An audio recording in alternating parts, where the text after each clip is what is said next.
Atheist Nomads, episode 336, Prayer in Victoria. The podcast you're about to listen to includes cursing and talking about hoo-haws. Please be advised. Welcome to another episode of Atheist Nomads. I am Dustin, and in a little bit, I'll have Lauren with me, and we'll be interviewing Dr. Teale Phelps Bondaroff. And it's a really good discussion, so looking forward to getting into that, but there are some news stories that have come up that we need to talk about before we get to that.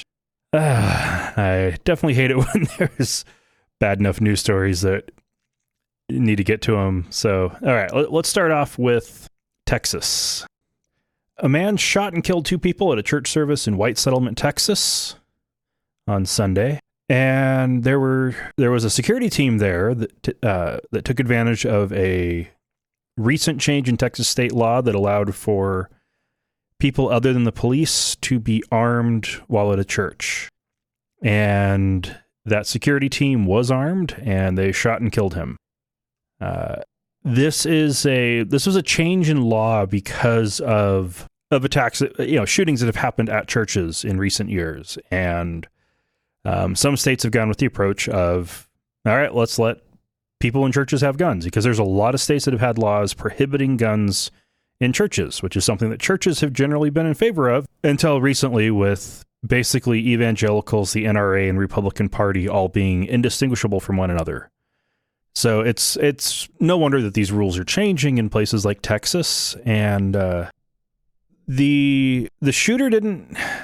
At least at this point, they haven't found any reason why the shooter did this. And he did die on the way to the hospital, along with one of the victims. And there are people saying that, yeah, the fact that there was armed people at the church is why more people didn't die.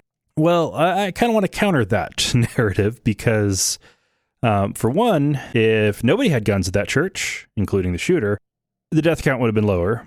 And if we were a country that had reasonable gun laws and, say, not allow weapons of war, you're not going to get a very high death count. If all you can get access to is, low-capacity handguns and hunting rifles, yeah, you might kill a couple people. You're not going to kill a whole lot. It takes high-capacity magazines with weapons that are designed to be able to fire off a lot of capacity really quick, and then you can kill a whole bunch of people. But we can't have nice things because we can't get any legislation through Congress for anything like this. Because, as I already mentioned, the Republican Party and NRA are basically indistinguishable and just want to fight any and all gun regulation, even if it's something that would not really stop just about anything. Now, of course, in this particular case, he did have a gun that would be allowed under pretty much any reasonable standards. It was a shotgun. Shot two people with a shotgun. Shotguns don't hold that many rounds, so there probably wouldn't have been that many more people dead. And if he had tried to reload, somebody would have tackled him and gotten the gun away from him. So, yeah, the security team likely did not actually save any lives. That's one of those narratives that, it's just not true. But yeah, shootings at churches, shootings anywhere, these should not be happening.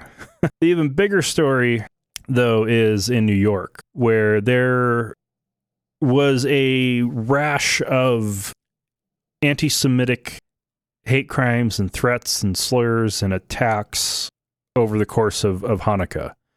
The biggest of which was a man who stabbed a bunch of people at a rabbi's house during a Hanukkah celebration.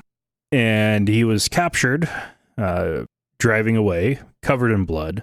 Yeah, the victims were all Hasidic Jews. And there were at least 100 people in the home when the attack happened. And after he was done, the suspect tried to run into a synagogue, but somebody closed the doors. And so he hopped in his car and drove off, and then the police got him. But it was a stabbing. There were 5 people who needed to go to hospitals. That's it. 2 are in critical condition. So It is a big deal, but nobody died. That is huge. Because this man did not have a gun, no one died. Yes, 5 people went to hospitals. That sucks, but they will all live. And that's a big deal. And then of course the guy who did the attack, his Methodist pastor, Wendy Page, spoke out in his defense, saying that he's not a terrorist, he's not a violent person, he's always been a loving man, calls her auntie sometimes. He just stabbed 5 people. Obviously, he's a violent man. Pure and simple. This is the second time there's been a stabbing in that community since November, and this is the 13th act of anti-Semitism in New York in the last 3 weeks. That is insane and absolutely appalling. This is the 21st century. We should be able to move past this. But yeah, that's unfortunately doesn't seem to be what's going on in the world. We've got an increase in anti-Semitism, anti-Muslim bigotry, anti-trans and anti-gay attacks. There are a lot of things that seem to be getting worse right now, and we need to turn that back around. And the third story I want to talk about before we get to the interview is a update on last week's story about, or I guess the week before's story about the Brazilian film, The First Temptation of Christ. The studio where they made this, or at least one of their offices, and the people who were actively involved in it, they were at least aware enough that there were threats against them that they had security. And kind of given what I understand about the state of Brazil right now, I wouldn't be surprised if they just had security in general. Somebody threw a Molotov cocktail at their office. The security guard was able to put out the fire, and I don't think anybody was injured. But the backlash on this comedy about Jesus being gay angered people enough to be throwing Molotov cocktails. I mean, seriously, what the fuck is going on? It was funny. Yes, it poked fun at Christianity. Big deal. Get over it. Nobody needs to be throwing Molotov cocktails at comedians. This is absurd. Ah, man. The fuck? All right, well, on that note, let's go ahead and get over to the interview. And we're now joined by Dr. Teale Phelps Bondaroff. Try it again. Bondaroff. Sorry.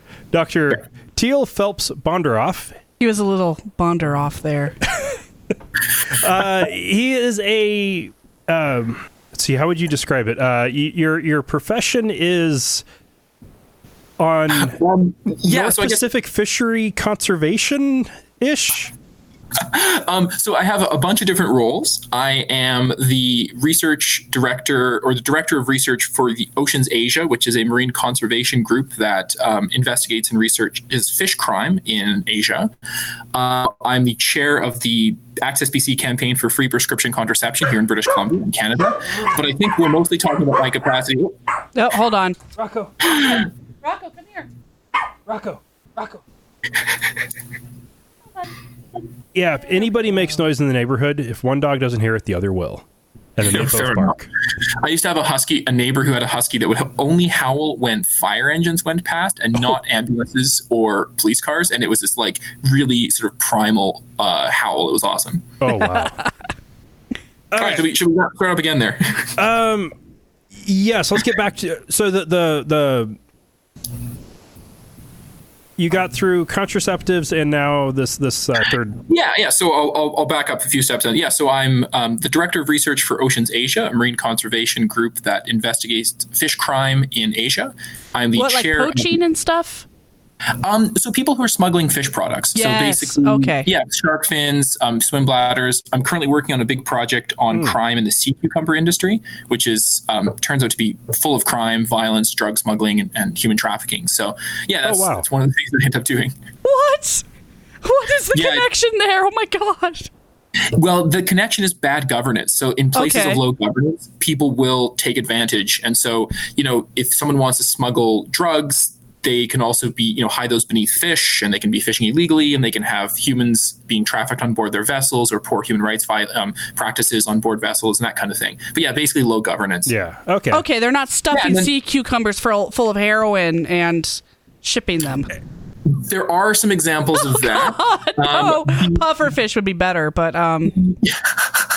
that actually probably would be good. The one example is there was one company out in the east coast of the States that was making claiming to make millions of dollars selling sea cucumbers in that state.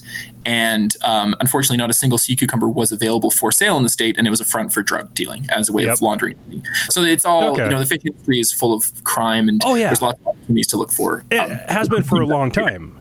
I got some stories from Lauren's dad up at the cabin where he was telling me about one of his summers in Alaska working for, I think it was some kind of mineral stuff is what he was working on. He was a geologist, and there was fishing boats way up this river in Alaska, and a plane would come down, somebody would get off with briefcases full of cash, and they would take the fish and leave the cash. And people only had cash there. And everybody around these little towns had ridiculous gobs of cash, and it was all unmarked cash. Yeah, this is pretty common. The scale of criminality in the fishing industry is massive. We're talking billions of dollars across the world. Wow. And but it does create a lot of opportunities for us. So, for example, one of the things that we do is, and I tell my students this, is we're kind of in effect bounty hunters in a way, because we will identify people who are smuggling fish products into countries, and then a lot of governments will pay you a finder's fee for identifying those kinds of cases. And so, obviously, I'm the background researcher, but when I'm coaching my grade 9 debate class, that sounds a little more interesting.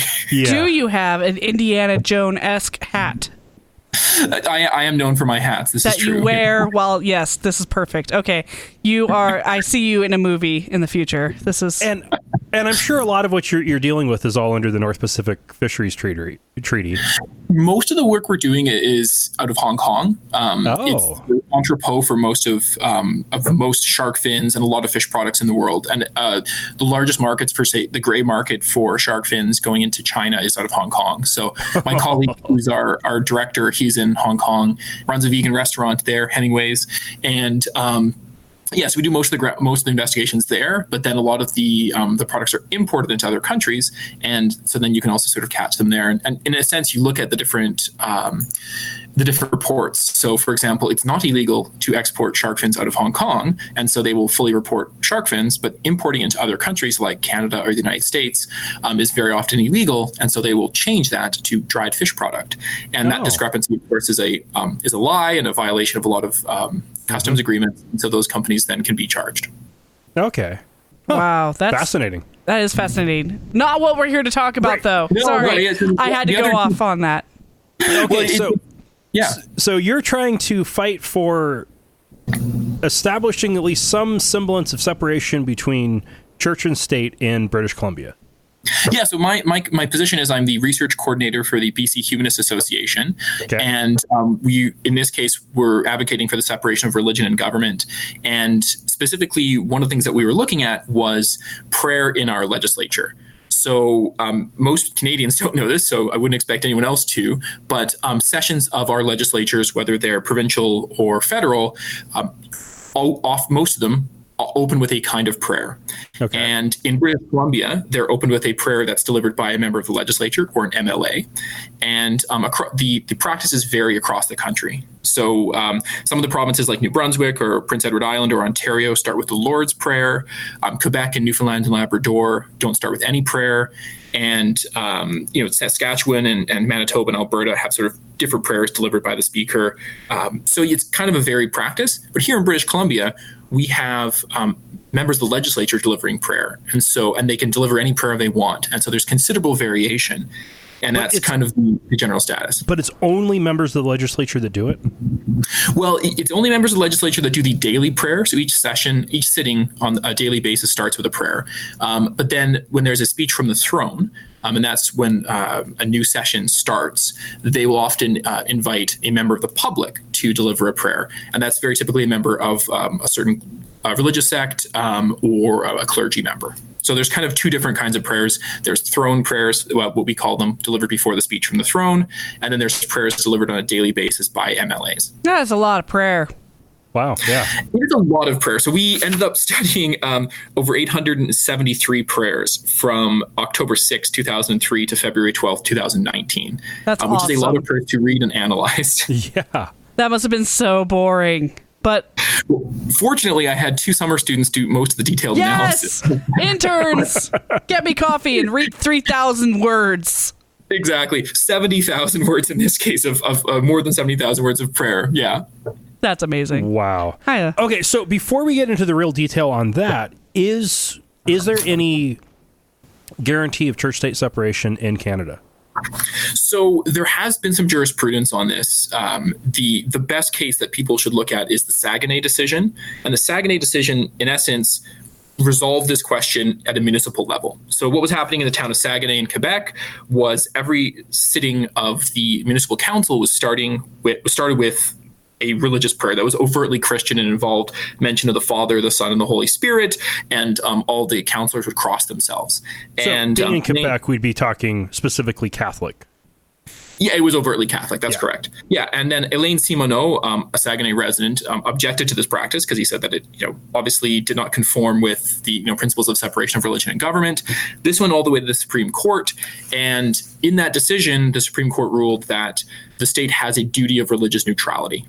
And this is going to be really interesting for a lot of American listeners because the Canadian interpretation of religious neutrality is a lot more strict than that of the states. So it's not explicitly codified in our Constitution. What the judge said, this is Justice Gascon speaking, said that the evolution of Canadian society has given rise to a concept of neutrality according to which the state must not interfere in religion and beliefs.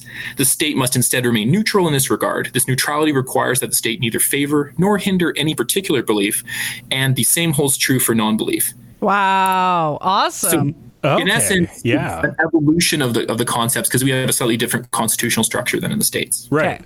Well, and historically, Canada would have had the same official religion that Britain had as a colony for much longer.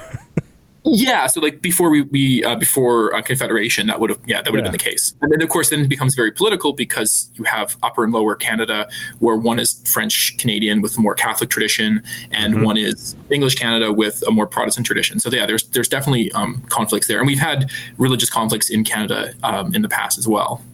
Well, and I had a professor in college, actually when I was in the seminary, who had grown up in Quebec, and when he was born, every male had the first name of Joseph, and every female had the first name of Mary. So your middle name would be your actual given name. That would be very confusing. Your birth certificate was issued by the church. All marriage licenses were issued by the church, and death certificates were issued by the church. Those were not state functions. Those were church functions. That was in the 1960s. Wow. We still had prayer in public schools in Canada up until I think 1988. So yeah, it's very real, and it's a constant issue. But that's a relatively recent evolution as society has changed. Yeah, that's right. Yeah. I think Kylie has an opinion on this. That is fascinating. Okay, so it's a right that courts, or not necessarily a right, obligation on government that the courts have determined they owe citizens, right? Would that be an accurate way of putting it? Yeah, and what's really interesting here, and this is sort of it's worth for those who are interested in these kinds of issues to read the whole Saguenay decision, or they can read our report, which is easily found on the BC Humanist website. And basically, the Saguenay case, it goes even further. It says that this duty of neutrality is a democratic imperative, and what's really interesting here is it distinguishes between like different kinds of neutrality. So the idea of like true neutrality versus sort of various other forms of neutrality. I'm going to find the quote here because it's well worth bringing up here. Here we go. I think this is it.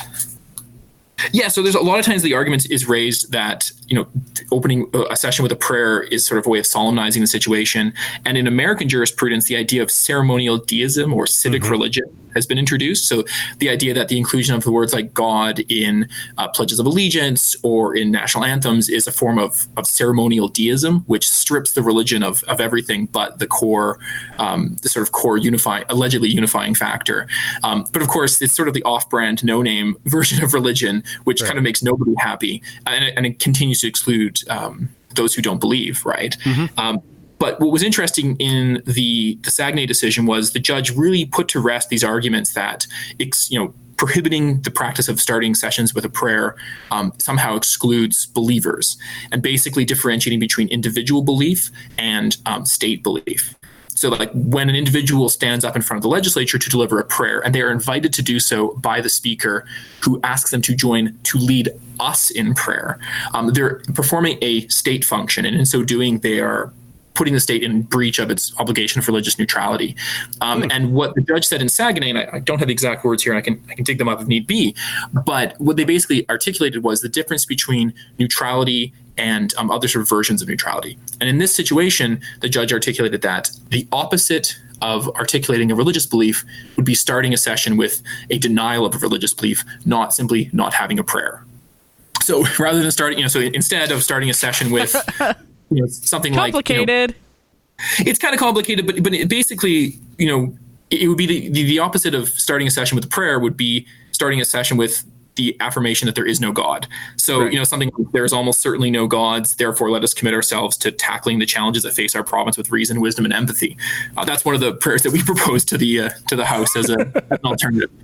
Right, because the idea of the state's neutral, it doesn't mean it's endorsing one or the other. It's creating a neutral space. And by simply having prayer, it excludes people who are non-believers, but also, interestingly enough, people who are believers. A lot of religious traditions don't adhere to prayer at all. Yeah, exactly.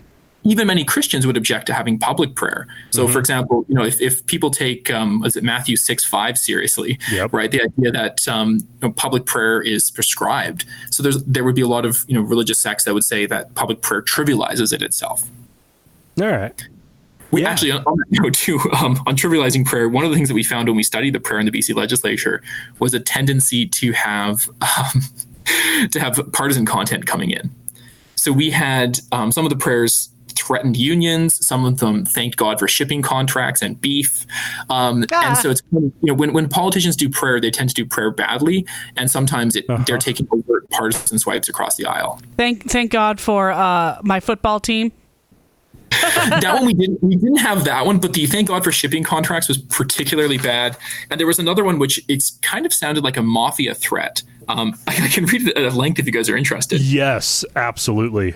So I'll set the scene for you. It's April 2004, the morning after the Campbell government passed Bill 37, which basically forced striking hospital employees back to work. And if people want to read this, they can find it on a report on page 19. But basically, the prayer reads as follows. It says, "Thank you, Father God, for good health and strength and the honor and joy of serving the people of British Columbia in this House, and we thank you for the work that you got done last evening. And we pray for the HEU members who went back to work, and that you'll help them to carefully appraise their opportunities and make choices that will be the right ones for themselves and their families. We pray that you'll bless the outcome of this and will soon be able to restore services to patients who are needy throughout British Columbia." And it goes on from there. So, in a sense, the person's taking an opportunity not only to sort of threaten and intimidate a union, in a broader sense, but is really interjecting partisan content into what's supposed to be allegedly a solemn practice. Yeah, that's not very solemn. That's inappropriate. Just flat out inappropriate, no matter how you look at it. Oh, and there's even other funnier ones too, right? Like one of my other favorite ones was this prayer that tries so hard to be all-encompassing and incorporate other faiths. So it starts with, we have different faiths represented in this House, different perspectives on spirituality, and we have all these different views. And then, of course, it ends with, "Heavenly Father, we thank you for this guidance." Amen. It's just like, you got so close. You were trying to be as ecumenical and non-denominational as possible, but you had to throw that Heavenly Father in the last second. And, Oh man, I wish there was just a job there. I could sit in the back, and every time somebody says Heavenly Father, I say, "Fuck the patriarchy, go to hell." Well, just actually speaking of jobs, and this is again for more of an American context. So in the Senate and the House, they have an official chaplain who is a paid staff member of the state. And so American listeners might find this rather interesting. In 2018, the Senate chaplain received a salary of $172,500 and had a full-time staff. It was a full-time position, and they had their own staff. And speaking of the patriarchy, these positions have always been held by men who are of a Christian denomination or another. Yeah. That's 62 in the Senate and 52 in the House. So there's definitely a link there. Oh, wow. And the Senate chaplain is still Barry Black, who was the chief of Navy chaplains for the, or chief of chaplains for the U.S. Navy. So he retired from the Navy. Oh, you mean the U.S. Senate? Yeah, this is U.S. Does the Canadian House and Senate have chaplains too? They do not. Okay, as far as it's I just know, an American. They do have prayer. They do still start with prayers, though. The Senate and our legislature, the Commons and the Senate, start with prayers that are overtly religious in nature, and also sort of pray for the health and well-being of our sovereign, the Queen. Okay, but yeah, you brought up the U.S. Senate chaplain, who is Barry Black. I have actually met him before. Oh yeah, nice. He was the first Seventh-day Adventist to become basically nearly every rank of chaplain every rank in the Navy he got as a chaplain. He was basically the first Adventist to get to that point. He was both the first Adventist and the first person of color to become chief of chaplains for the Navy, and first of both of those to become Senate chaplain. Yeah. So not only is he getting that salary of $170,000, he's a retired 2-star admiral. He's also getting his Navy retirement pay. Yeah, and all the health care is covered. And he probably gets housing stipends and... So here in Canada, at least we have the healthcare covered no matter what. So that's always a nice benefit. We're still always confused by our American southern neighbors who don't quite understand the benefits of healthcare. But yeah, that's another conversation. No, we understand the benefits of healthcare. Most people just don't understand the concept of paying for somebody else's. Right, it benefiting, helping us all out. Yeah, exactly. Not realizing it would help them out just as much. Oh man, people like with the U.S. Democratic presidential debates, they've been fighting over single payer versus public option and all of that, and only Bernie Sanders is willing to say yes, this will be paid for by taxes, and people are freaking out about single payer healthcare that's going to be paid for by taxes. What they don't realize is that people with private insurance are paying a shit ton of money. Like in our case, I pay out of my check $7,000 a year is going to health insurance premiums. Wow. And my employer is paying over $20,000 a year. Wow. Yeah. Paying for it one way or the other. One of the things that I'm always surprised at, and this is a bit of a digression, but as I mentioned, I'm the chair of the Access BC campaign for free prescription contraception.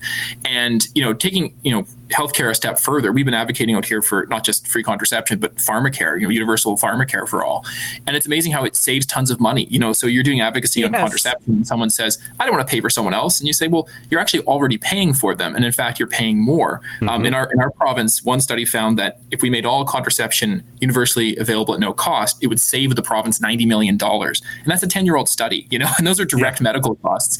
We've seen it in state of, was it Colorado? Where they gave out free birth control and unplanned pregnancies dropped. Like the abortion rate went down drastically. The abortion rate went way down. It was just like, no, this pays for itself. Yeah, if you can't afford contraception, you can't afford to raise a child very often, and it makes total sense. Yeah. Therefore, the state pays for it all. Yeah, and we all pay for it together, and we should be happy to do that to help our friends and neighbors out. Right. Well, and in the U.S. with the contraceptive mandate, insurance companies haven't ever complained about it. It's Catholic organizations and Hobby Lobby that are complaining about it, because insurance companies all know it's cheaper to pay for contraceptives than it is to pay for babies.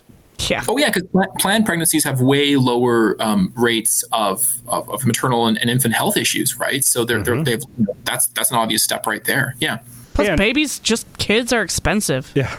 They're little disease vectors. Yep. We're lucky that ours hasn't been exposed too much yet, but I know it's coming.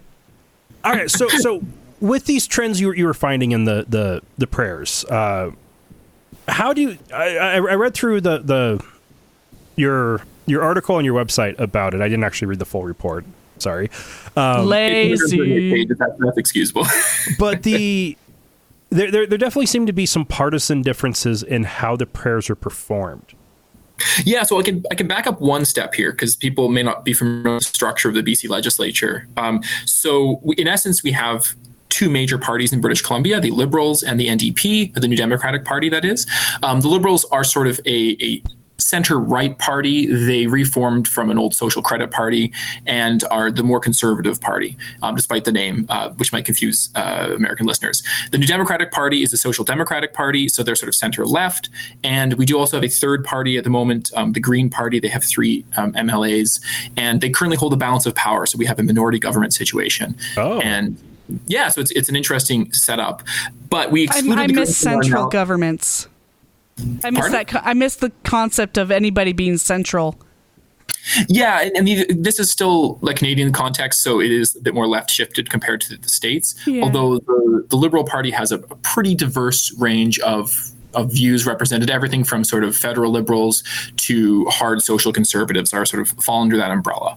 Right, but you take almost every Canadian politician, and if you were to move them into the U.S., 90% would all fit within the Democratic Party. Yeah, moderate Democrat. And that's often the criticism we have of American politics is that the Democrats are a little bit too right shifted. Yeah, for sure. Everything from far left to nearly far right.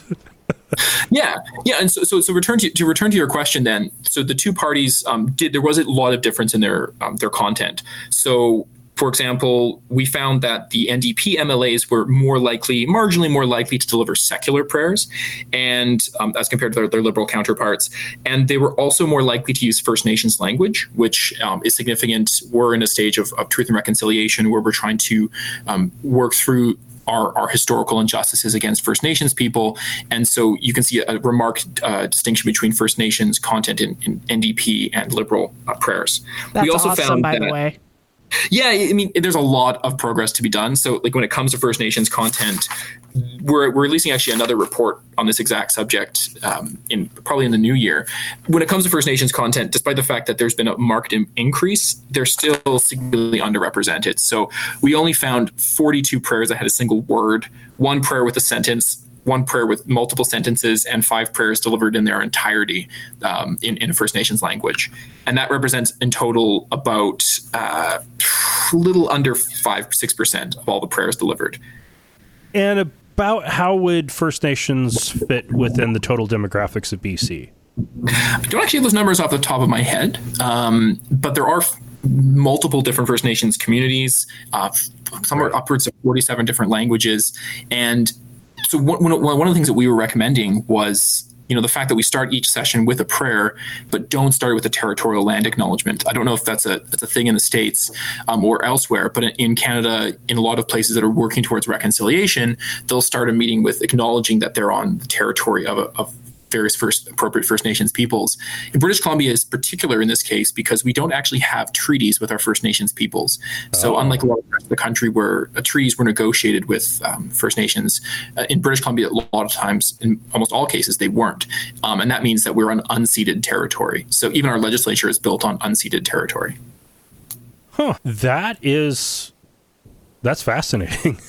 Yeah, it's a longer conversation for another day, probably, but it definitely underlines, there's still a lot of colonial interjections into the House. And there was, obviously there was a really strong link between colonization and attempted genocide against First Nations people and the church. The church played an active role in running residential schools, which were themselves an active role in trying to, Canadian attempts at genocide on First Nations peoples. So, the fact that you have legislative sessions starting with a prayer, but not a territorial land acknowledgement is problematic to say the least. It's also not for me to say that First Nations people want sessions to start with a territorial land acknowledgement. They may not, but at the moment, it seems that we're definitely, the state is definitely biased in some ways. All right. And how well do these, roughly what percentage of the, because I know some of them were identified as being secular prayers. Yeah, why don't I walk you through the coding and sort of the approach that we took? Yeah, so basically, as I mentioned, every session, every sitting, every day of the legislature starts with a prayer. And a member of the legislature is invited to deliver that prayer. And they can do one of two things. They can deliver a prayer of their own devising, or they can read one of 5 pre-written prayers off of a sheet. And we found that exactly half of the prayers that were delivered came from the pre-written prayers, either in their entirety or MLAs were combining one or two of them. And then the remainder of the prayers were made up by the MLAs. Some of them are well prepared. They read a poem, they read a speech, and sometimes they sort of, we'll talk about topical current events, if there was like an accident or a forest fire or something of that nature. And what was challenge that first came up was none of these prayers are Hansardized, which means to be transcribed into the official record of the legislature. The transcription starts immediately after the prayers. So before we could even start analyzing the prayers, we had to transcribe them. So we assembled a team of 50 volunteers from across the country and a couple folks further abroad who had to listen to the prayers and transcribe them. And then once that was done, we had 2 summer students code all of the prayers for different factors, everything ranging from religiosity to specific word usage. And we can walk through some of those in a little bit. And then those were coded the third time by a third coder checking for intercoder reliability. And then those were analyzed using a wide range of analytical methods to sort of gauge different factors. Okay. So it was a large team effort. The project went on for more than a year, and then the full report, we introduced the full report to the public right as the legislature, and specifically the speaker, was reviewing the protocols and processes around prayer. And so we presented the report as our contribution to that ongoing consultation process. And I will say that the one report back that we have is that we were somewhat marginally successful insofar as a couple weeks ago, the legislature voted to change the name prayers to prayers and reflections. So this happened a couple weeks ago. So it's a bit of an update, and it's a sort of marginal victory in that it reflects the fact that not all the prayers are prayers, but it still doesn't change the fact that it's still an unconstitutional practice. All right. Sounds awfully Unitarian to me. Well, and what's interesting, by simply calling them prayers, you inherently exclude not just, as I mentioned earlier, like people who don't believe you should start a meeting with prayers, but you actually bias them towards having a prayer format. And I'm using air quotes there. And so that, when we were looking at the prayers, we actually found that even prayers that we described as secular still ended with amen.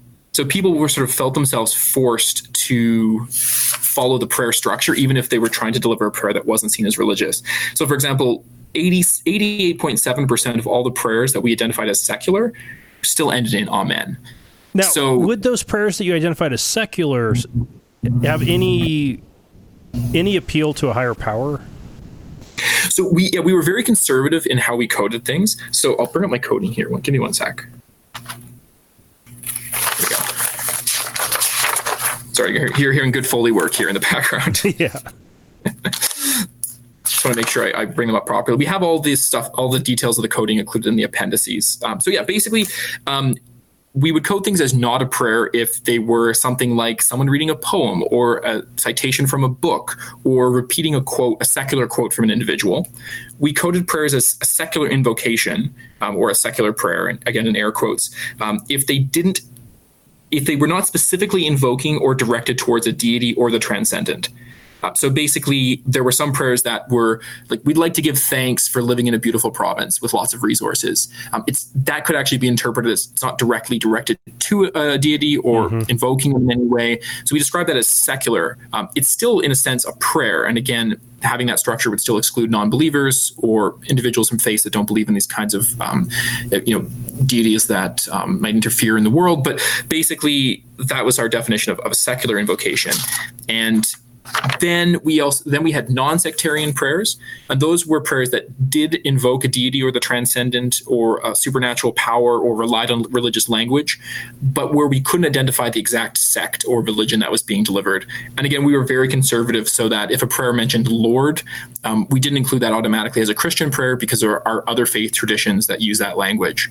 Right. And then when we coded things as sectarian prayers, those were specifically belonging to a religious sect, and Then we would look at languages like the name of a deity, so Adonai or Allah or Heavenly Father or Jesus were used, or for example, religious texts were referenced, so the Bhagavad Gita or the Quran, etc., or referencing a specific religious holiday, or using language that was evocative of a specific religious faith at the exclusion of others. So ministers their spirits or pray this down in your name, or bathed in the blood, as it were, are language that are really associated with Christianity. Or, for example, like peace be upon him is language that's specifically referencing Islam. So we would use that kind of language to determine if it was a sectarian prayer. And if it was a sectarian prayer, we would identify the religion.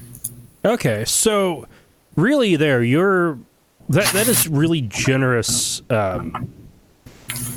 generously a charitable way of looking at it, to go with the softest and least offensive interpretation you can go with it. Yeah, we did that intentionally because we wanted to just have good research methodology. Yeah. And obviously the goal, one of the challenges you run up against when trying to change legislative practice is that it's often more difficult to go through the courts. So, for example, we talked earlier about the Saguenay decision, where the Supreme Court ruled that you cannot start a municipal council with a prayer.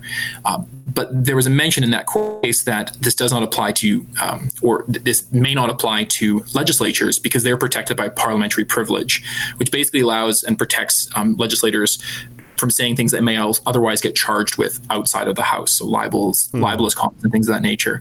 So that hasn't been touched by the courts, and the only time it was somewhat touched by the courts, it was rejected.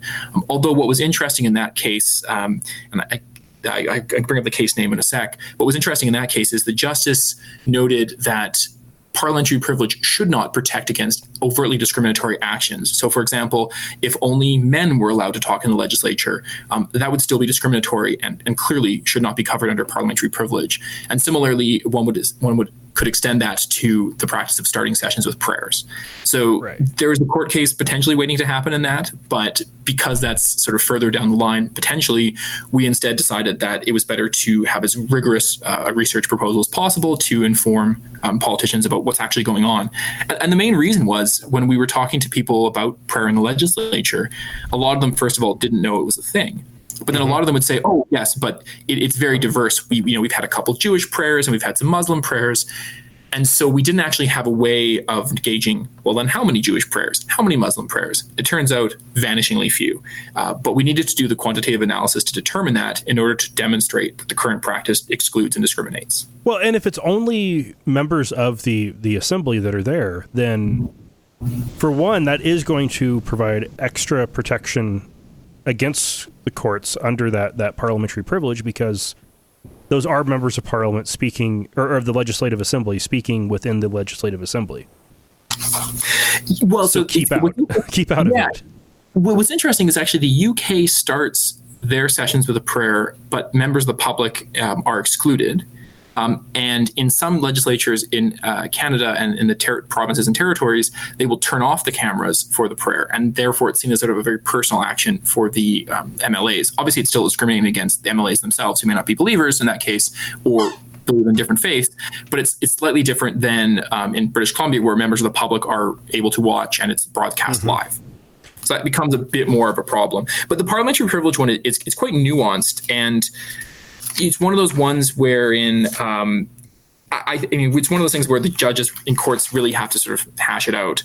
I have the good quote here from the case. It was in the I'll find it. People are really interested. I don't know how interested your listeners are in jurisprudence, but the main idea was, here's one of the justices in that previous case saying that it is unlikely that discrimination based on race, gender, or religious beliefs, for example, would be found necessary to the dignity, integrity, and efficiency of the Legislative Assembly. And this is Justice Perdue in the Human Rights Commission 2000 case. So basically, you're allowed to have parliamentary privilege, but it can't undermine the dignity, integrity, and efficiency of the House. And in this case, that might very well be the case.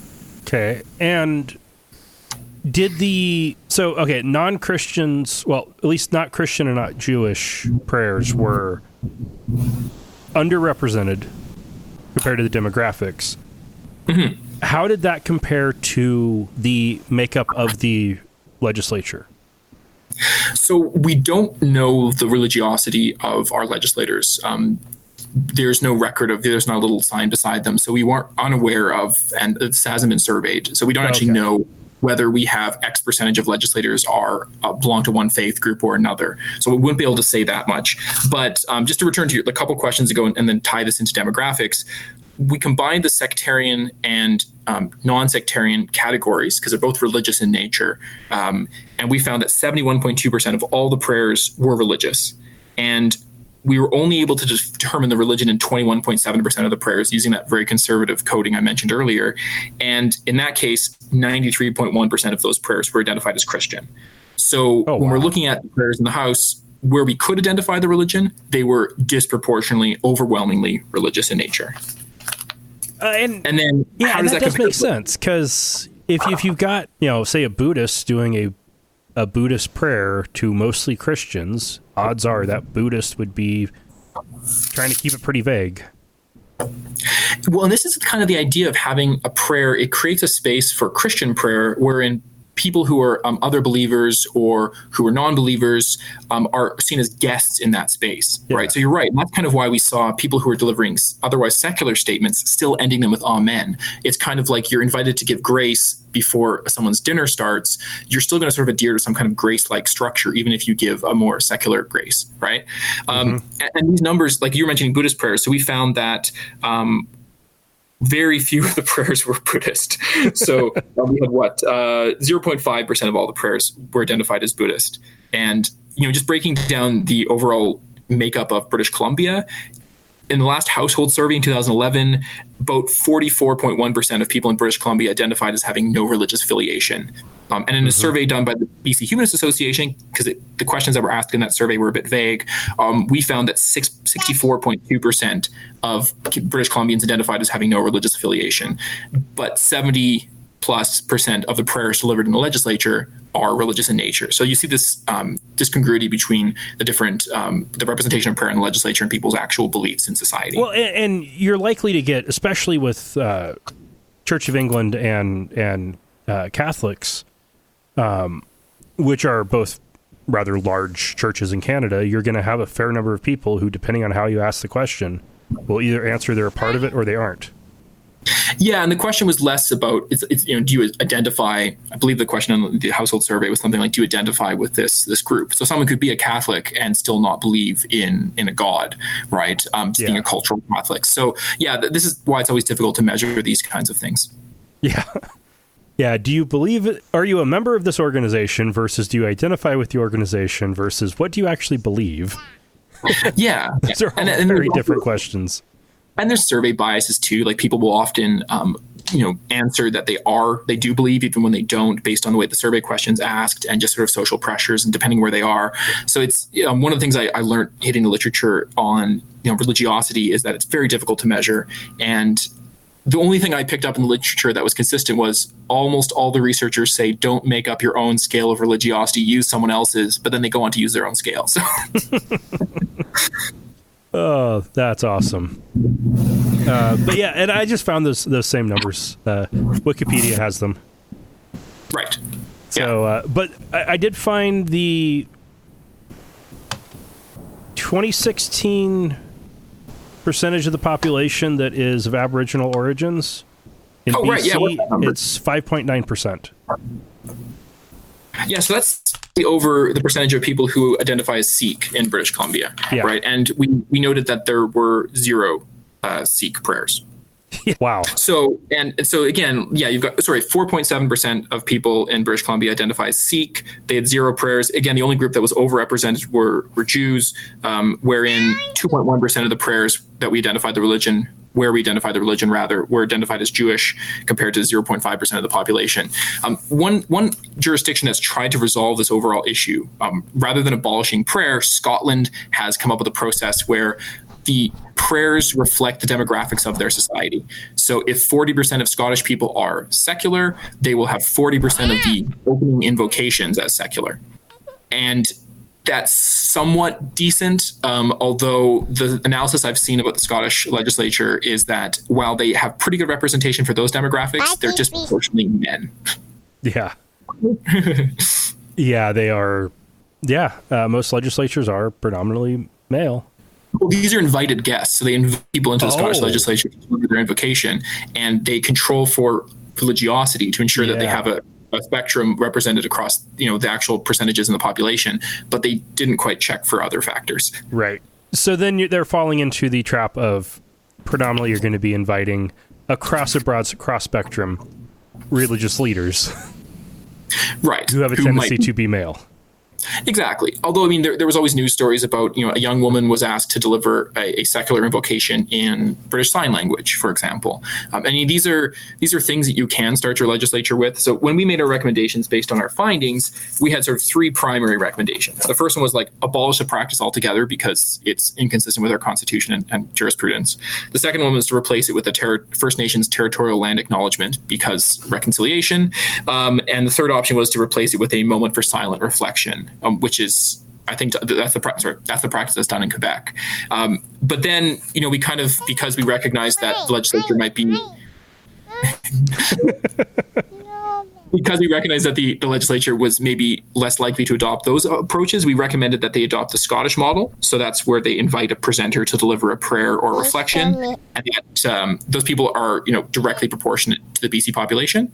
And then the other one was basically that they redraft the standard prayers to make them all secular, or that they include at least a secular humanist declaration as one of the standard prayers. And that's the one I read earlier. We also submitted 6 secular or humanist declarations, which we tried to craft such that they could be delivered in the legislature, but that kind of underscored the challenges inherent within the process. Yeah.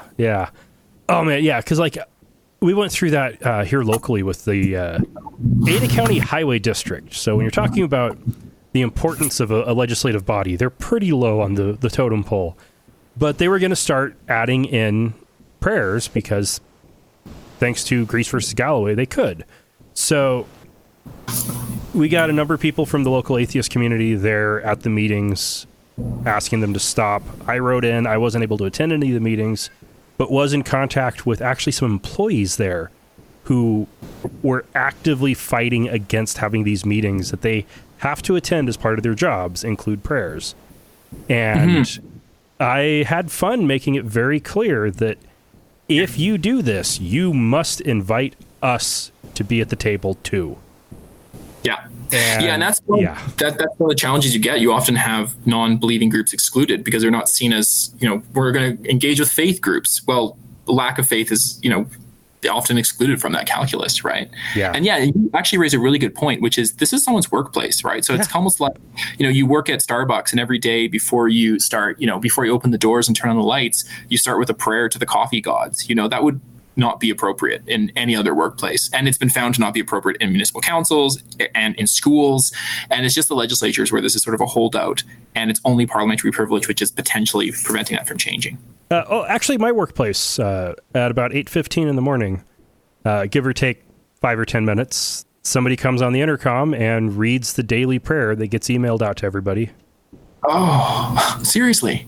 And every meeting is supposed to start with a opening reflection.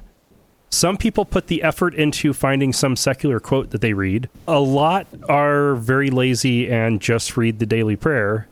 So it's not uncommon to have that in your email, hear it over the intercom, and then have it in 3 or 4 meetings. Wow. Yeah, that would be a BC Human Rights Tribunal case in a second, I'm sure.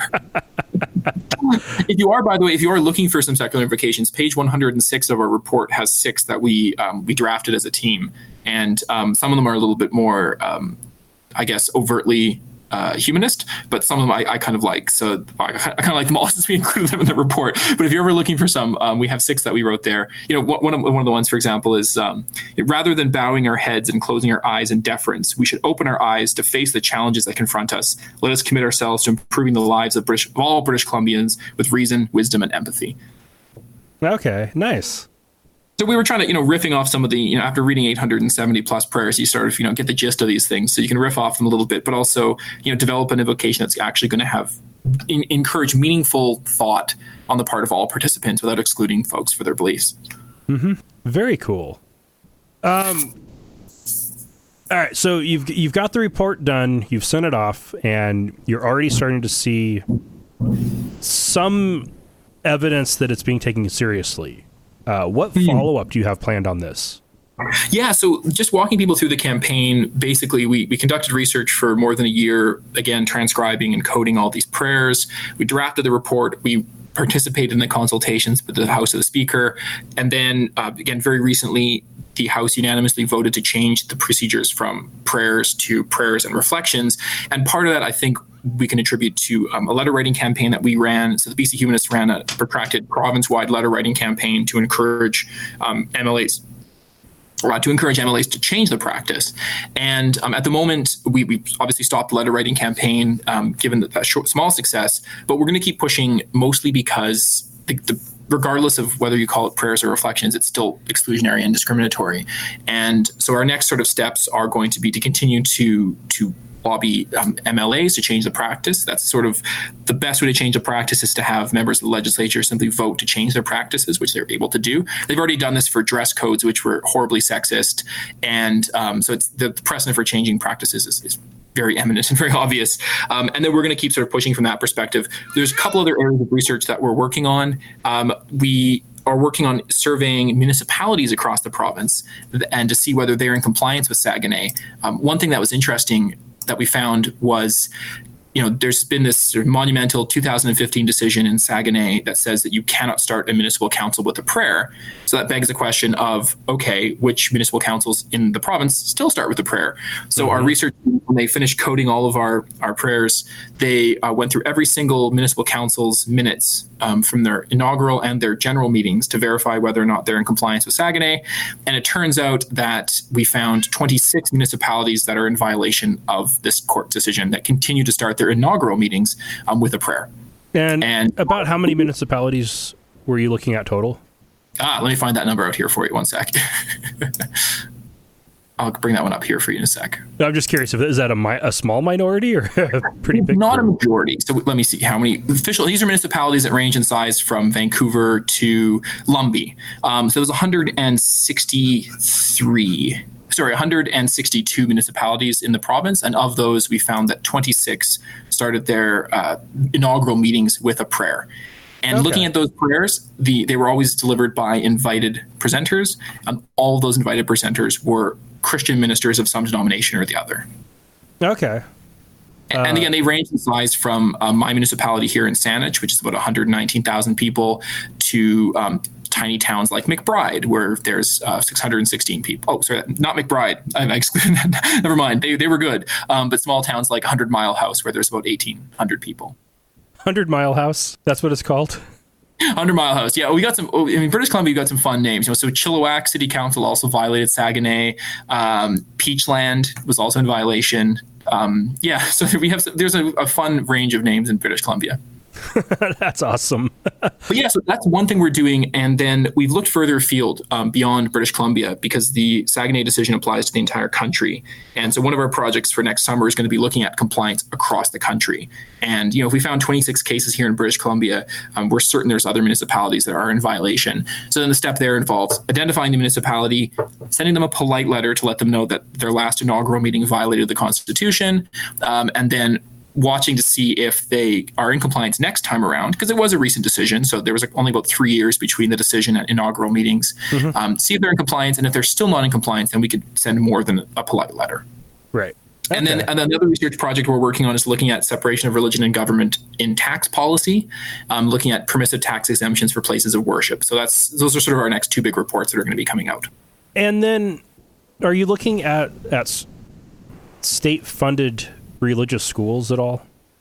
We did look at those. And so in looking at permissive tax exemptions, and those are taxes that are given to places of worship, and they're treated differently than charities. We did look at schools, but the numbers for those were a little bit off. So, whereas we found, somewhere close to, where's the number here? We found more than $10 million are being given out across the province to places of worship in the form of permissive tax exemptions.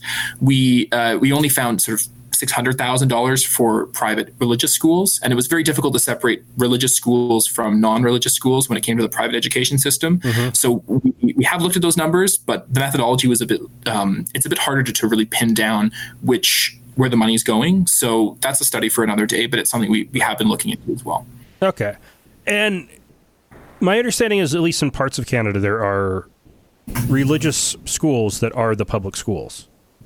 Yeah, so I grew up in Alberta, where we have a separate Catholic school board that's publicly funded, and there's been a lot of cases. There were some news stories very recently around some of the practices that the problems that are inherent in that. So, for example, the fact that teachers who teach in the Catholic school board can't cohabit with a partner unless they're married. And that's a publicly funded education system. So this is not the only issue of separation of religion and government across the country, by no means. And you don't have schools like that in British Columbia? We don't have a separate school board, but we do have private schools that are religious in nature that will receive funds from the government in form of direct or indirect subsidies. So that is an ongoing issue. Yeah. And very complicated. Yeah, that one gets complicated, particularly because you have these sort of private school boards where some of them are overtly religious, some of them are not, and the question of what constitutes a subsidy, tax breaks versus busing and that kind of thing. So it becomes more complicated for sure. All right. I think we've covered it. Is there anything we didn't quite get into? Was some of the other findings I could briefly summarize. Yeah. So let me open that with a question. Yeah. So is there anything else you found in your studies here that you want to share with us? Yeah. So one of the things that we noted was that the prayers are actually getting longer. So religious prayers are getting longer than secular prayers. And we also found that the religious prayers, Christian prayers in particular, are longer than their non-Christian counterparts. And it seems as though the prayers are getting longer in general, and also that the number of MLAs who are delivering the prayers is going down. And so it kind of indicates a general lack of interest in prayers on the part of MLAs. Mm-hmm. And we reached out to them and asked them what they thought about the process early on in the study, and very few of them got back to us. But those that did, several of them mentioned that they had no interest in, or one of them at least mentioned that they had no interest in delivering a prayer because they weren't religious. And so you get the situation where the people who are delivering the prayers are the ones who most want to do so, and they tend to be the people who are the most religious, and that's reflected in the prayers and their length as well. Oh, wow. Yeah. Yeah. And if the legislature follows the demographics at all, if you've got roughly half of the body being not Christian, or more than half of the body being non-Christian, and largely not religious at all, then that's going to leave a smaller and smaller and smaller group who's going to be the most fervent. And interestingly enough, not only smaller group, in one case it was one guy. Leonard Krogh, who's now the mayor of Nanaimo, was responsible for a disproportionate number of prayers for the NDP. I'm trying to find the exact number here in my notes. But it was literally one guy who was giving the vast majority of the prayers. Let me see if I can dig it up for you here, because it's kind of funny. But here we go. So Leonard Krogh, the NDP MLA for Nanaimo, delivered more prayers than anybody else, and he's the top of every single league table. When you break it down by number of prayers delivered, he hands down tops out all the tables. He's now moved on to become the mayor of Nanaimo. So it's going to be interesting to see how the prayers change now that the list has been expanded, and also now that Leonard has retired. Yeah. That is crazy. And that's kind of, it kind of holds true across the board. So, for example, when we looked at First Nations language, we found that not only was there a slight increase, but that increase was people who were responsible for that increase were basically two MLAs who were delivering all the First Nations content, the vast majority of the First Nations content, and almost all of it, or 49 of those prayers, just had words that were delivered in by those two guys from the Stikine and Saguenay areas. So it was basically just two MLAs who were responsible for almost all the First Nations language, other than a few invited guests. Wow.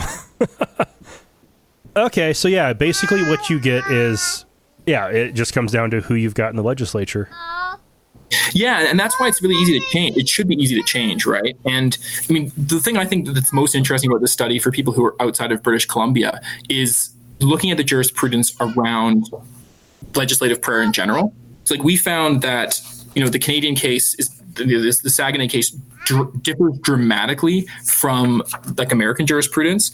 And we've sort of broken that down in the report, and we look at things like not only does legislative prayer trivialize prayer, but that it puts one denomination over others, it puts one religion over others, and it excludes inherently, and it excludes non-believers, right? And then on top of all that, you've got the idea, we've a lot of the counter arguments defending legislative prayer are absolutely shut down by the Saguenay decision. So, you've got the fact that God is mentioned in the preamble of the Canadian Charter of Rights and Freedoms. That's rejected by the courts to say that no, it evokes a political theory, not a claim that there's a God. And people always run the ad antiquatum fallacy argument of this is part of our tradition, but those same people would never, I would hope, would never defend the tradition of not allowing women to participate in our legislature, or not allowing people of Chinese or Japanese descent, or Doukhobors or Hindus or Mennonites or Hutterites or First Nations people, or even members of the clergy.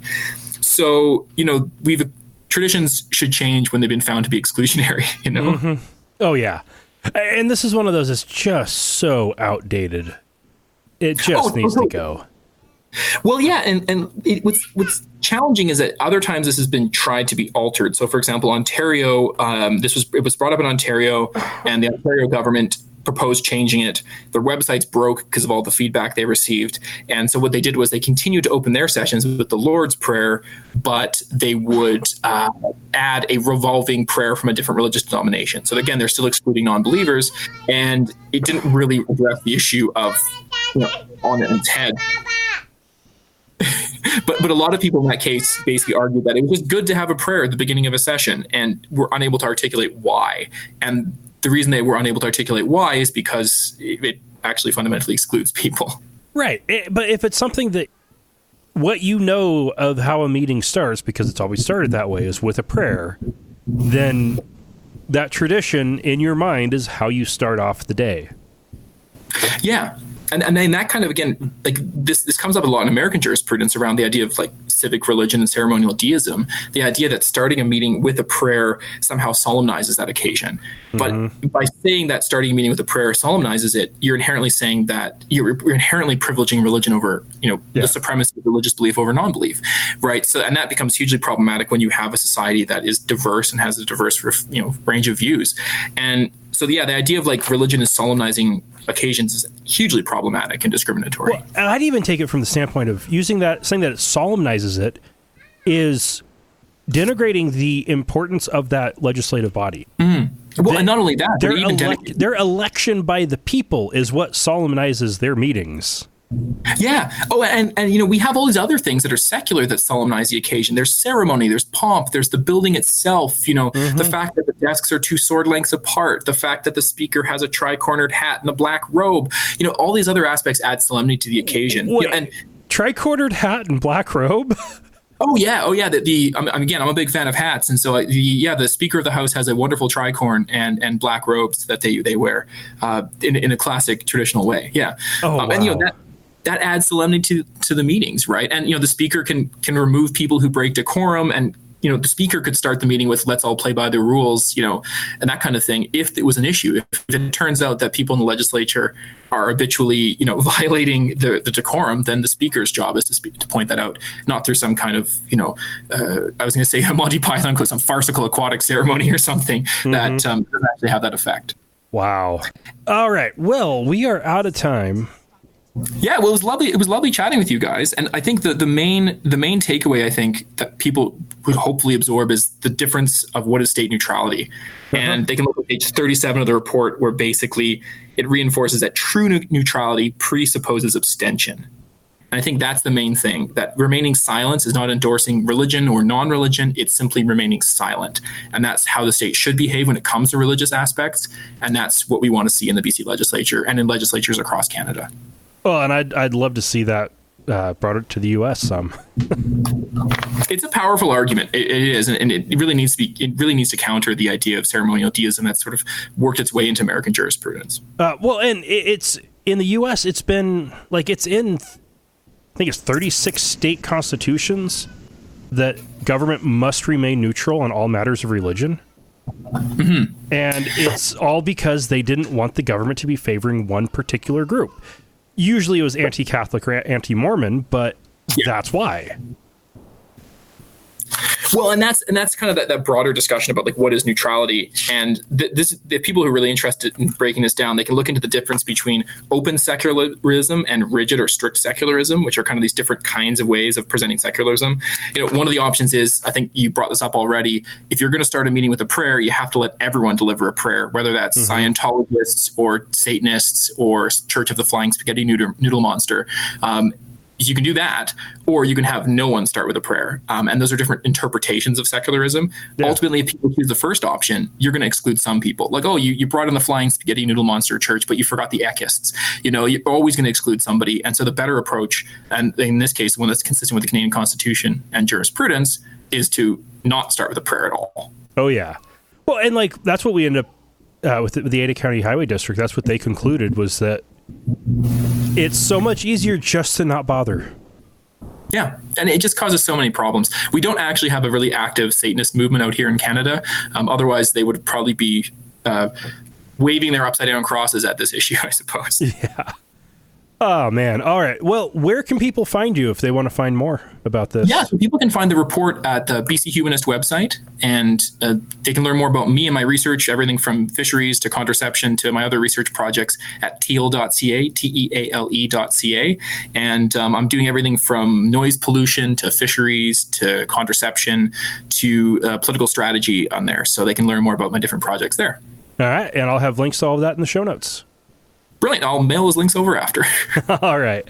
Well, thank you very much. And that is the end of recording. Yeah, it was brilliant. What I'll do is I'll send these recordings over to you, and I'll put them over in a transfer. Okay. I don't know if you guys are familiar with those. I'll transfer them over. And if you want the recording on my end, in case the quality is a bit better. Brilliant. What kind of transfer did you say? We transfer WE. It's just for bigger files. Okay. I don't know. Do you have a preferred method for transferring these things over? Otherwise, I don't. As long as it doesn't require me to sign up for something, I'm totally fine. No, it's just a download button in your inbox. Oh, sweet, perfect. It should be. And if it isn't, let me know, and I'll figure out a different way to get them to you. All right, sounds good. Maybe just let me. I'll send you the links to some of the different content here, and then maybe just let me know before you put it out there, and I'll promote it on our lines as well. Will do. This will be going up January 2. Oh, sweet. I'll mark that down. Brilliant. Yeah. Right there. The first of the new year. Yep. All right. And if you guys ever want to talk again about some of the other projects that I was discussing, I'll send over those reports when they're out. And again, it's sort of more Canadian content, but by the same token, I think there's a lot to learn in different jurisdictions. Well, and Canadians are the second largest national group listening to the podcast. So brilliant. Having some content for them is good. Brilliant. Good to know that a lot of Canadians are consuming good atheist content. So. Yeah. Alrighty. Well, thank you very much, and have a good day. Yeah, you have a nice winter break, and we'll talk to you guys later. Alrighty. Bye. Cheers. Bye.